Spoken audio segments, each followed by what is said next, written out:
शुरू करें। सभी पत्रकार बंधुओं को नमस्कार। भारतीय जनता पार्टी जो अनपढ़ों की देश की सबसे बड़ी जमात है, वो जमात और उसकी सरकारें मिलकर पूरे देश में 60,000 स्कूल बंद करते हैं। 60,000 सरकारी स्कूल बंद कर चुकी है भारतीय जनता पार्टी। और जब इस अनपढ़ों की जमात का सबसे बड़ा भवन बना, दिल्ली का भारतीय जनता पार्टी का दफ्तर बना, तो इन्होंने पहला लक्ष्य अपना निर्धारित किया। बोले इस दफ्तर के बनने के बाद सबसे पहले क्या करना है? बच्चों के स्कूल पे कब्जा करना है। अभी तक आपने माफियाओं पे बुलडोजर सुना होगा, गुंडों पे बुलडोजर सुना होगा, लेकिन नरेंद्र मोदी जी की सरकार मासूम बच्चों के स्कूल पे बुलडोजर चलाने जा रही है। जिस स्कूल में 350 बच्चे पढ़ते हैं, भारतीय जनता पार्टी के दफ्तर के ठीक बगल का स्कूल, उस स्कूल पर बुलडोजर चलाने की भारतीय जनता पार्टी ने पूरी तैयारी और कोशिश कर ली और उससे संबंधित तमाम ऑर्डर और कागज हैं।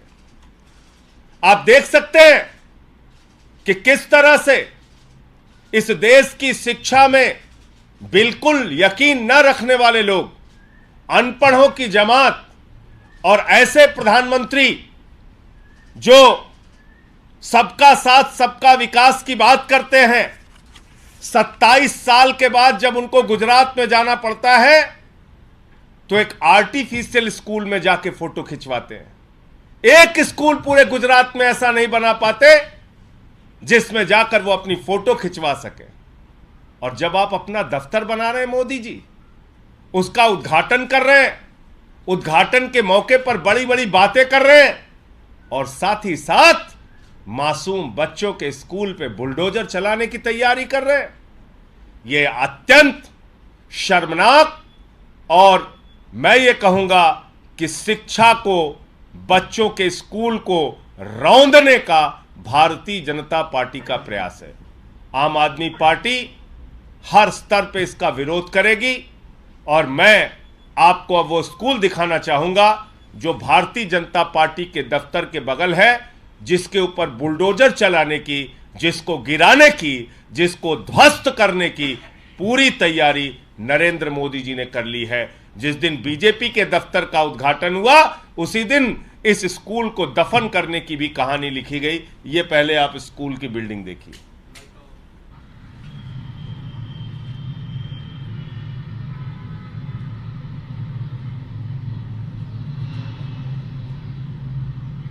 यह है देश का राष्ट्रीय अनपढ़ भवन, बीजेपी का दफ्तर।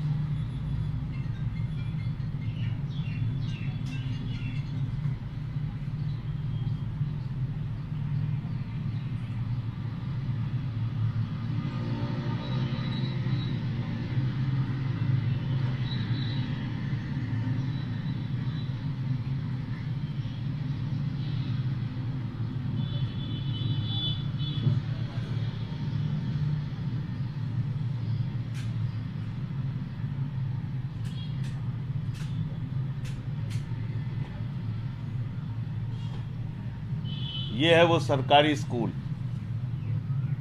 ये वो स्कूल है जिसको स्कूल का फोटो डाल, जिसके ऊपर बुलडोजर चलाने की भारतीय जनता पार्टी तैयारी कर रही है। इसकी स्कूल की फोटो भी, ये स्कूल की फोटो है, ये स्कूल की फोटो है।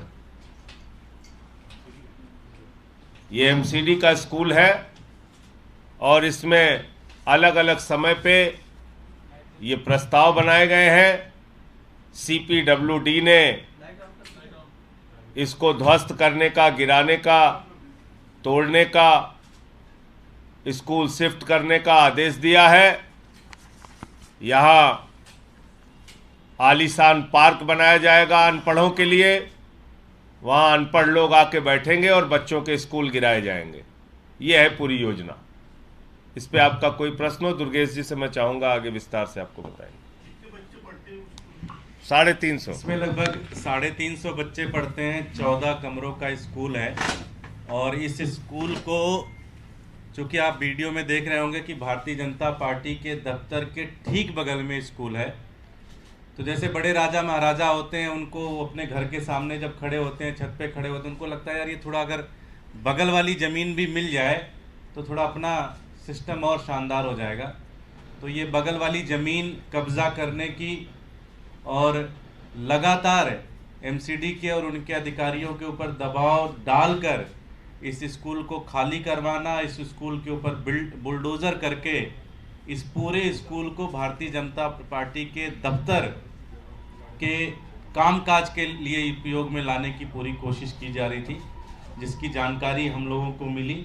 हम लोगों ने इसका विरोध किया और हम दिल्ली की जनता को ये बताना भी चाहते हैं कि जब तक आम आदमी पार्टी की सरकार दिल्ली में अरविंद केजरीवाल जी के नेतृत्व में दिल्ली की सरकार चल रही है, हम किसी भी स्कूल को इस तरह से कब्जा नहीं होने देंगे। कोई प्रश्न? क्या रीजन दिया गया है सीपीडब्ल्यूडी की तरफ से, क्यों तोड़ रहे हैं? इन्होंने ये कहा कि ये जो पूरा का पूरा डीडीयू मार्ग है, इसका वो रीडेवलपमेंट करना चाहते हैं। रीडेवलपमेंट में इन्होंने कहा जी इस स्कूल को आप कहीं और लेके जाओ, इस स्कूल को थोड़ा सा हम कुछ पेड़ पौधे लगा देंगे, कुछ ग्रीनरी कर देंगे। रीडेवलपमेंट के नाम पे एक तरीके से इस पूरी जमीन को कब्जा करने की कोशिश। भाई रीडेवलपमेंट अगर करना है तो सबसे पहले तो बीजेपी का दफ्तर तोड़ना चाहिए।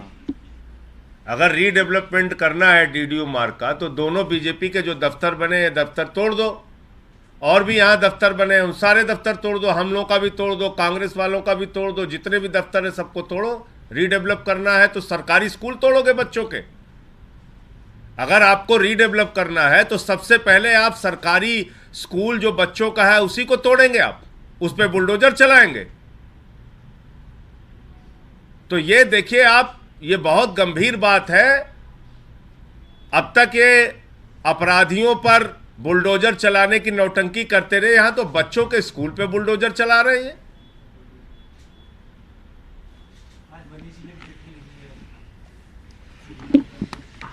देखिए वो बहुत ही मार्मिक और गंभीर संवेदनशील चिट्ठी दिल्ली के पूर्व उप मुख्यमंत्री मनीष सिसोदिया जी ने लिखी है, और इस बात पे चिंता जाहिर की है कि एक अनपढ़ व्यक्ति अगर देश का प्रधानमंत्री होगा तो किस तरह से उसका खामियाजा हम लोगों को भुगतना पड़ेगा।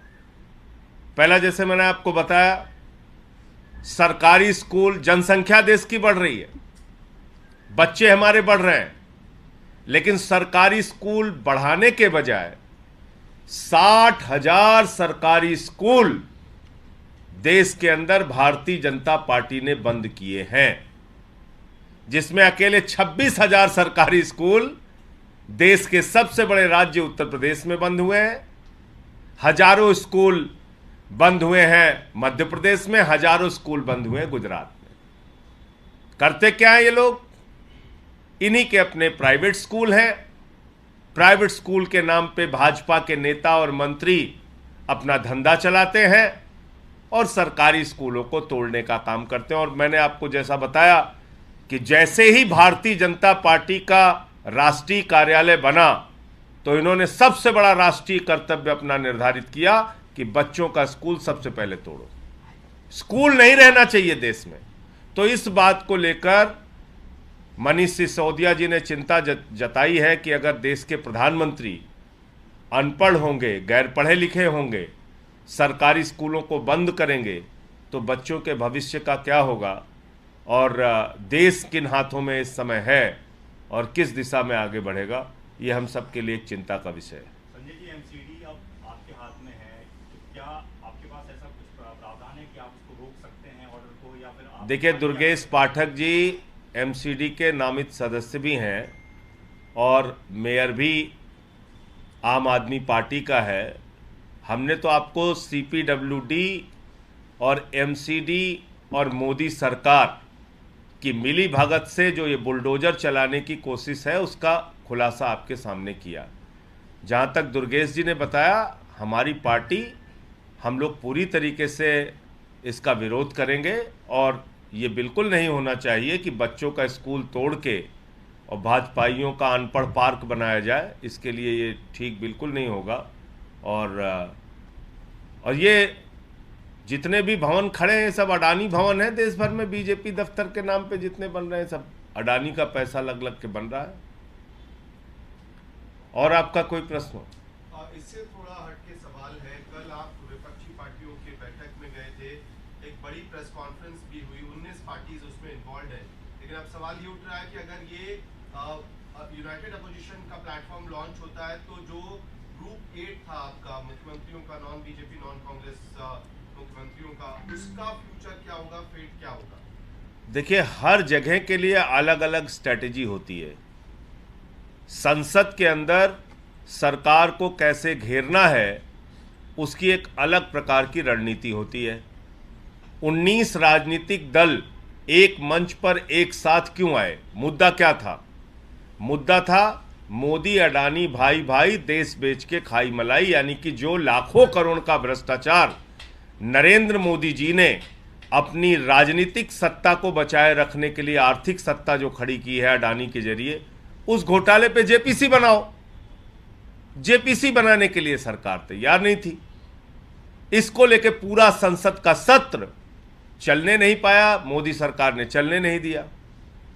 और क्या मैसेज दिया पूरे देश को कि पूरे देश में लाखों करोड़ का घोटाला हो जाए, विदेशों से लाखों करोड़ काला धन अडानी की कंपनी में लगा दिया जाए, इंडिया बर्बाद हो जाए, लेकिन अडानी बर्बाद नहीं होना चाहिए।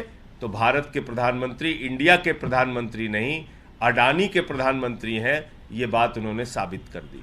और इसलिए वो सारे लोग इकट्ठा हुए थे। इसको किसी चुनावी दृष्टिकोण से ना देखा जाए। और चुनाव को लेके जो घटनाक्रम है वो अलग ढंग से उसको आप देखिए, लेकिन जो कल 19 राजनीतिक दलों का एक साथ आना था वो सिर्फ और सिर्फ ये अडानी के घोटाले पे। कैसे G8 की रेलेवेंस कम होती हुई आपको दिखती है, या उसको अब रखने का कोई औचित्य नहीं? G8 एक अलग प्रकार का प्रयास है और मैं समझता हूं कि उसके बारे में माननीय मुख्यमंत्री अरविंद केजरीवाल जी विस्तार से आपको बता पाएंगे। मैं तो पार्लियामेंट की जो ये यूनिटी थी, विपक्षी दलों की जो मांग थी, मैं उसके बारे में आपको जानकारी दे सकता हूँ।